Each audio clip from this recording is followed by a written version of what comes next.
Doctor Patil वर्ष 2022 पूर्वी जेव्हा ते जिल्हा रुग्णालय जळगाव येथे निवासी वैद्यकीय अधिकारी म्हणून कार्यरत होते तेव्हा त्यांच्याकडे बऱ्याच कालावधीसाठी जिल्हा शल्य चिकित्सक जळगाव प्रभारी कार्यभार होता। सदर कार्यकाळात त्यांच्यासमोर सदर प्रकरणातील बरीचशी कारवाई उपलब्ध अभिलेखावर त्यांच्या स्वाक्षरीने असल्याचे आढळून येते।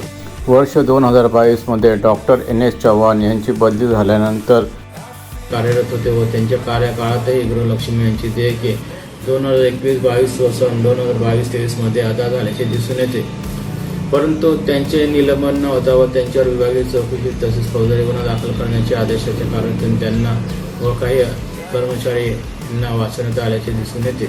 स्वतःला या कारवाईतून वाचवण्यासाठी त्यांनी ह्या प्रकरणातील महत्त्वाचे अभिलेख लेखापरीक्षक समिती तसेच समिती समोर येऊ दिलेले नाही, जे जिल्हा शल्य जळगाव पदावर राहिल्याने त्यांना जमून आल्याचे दिसून येते।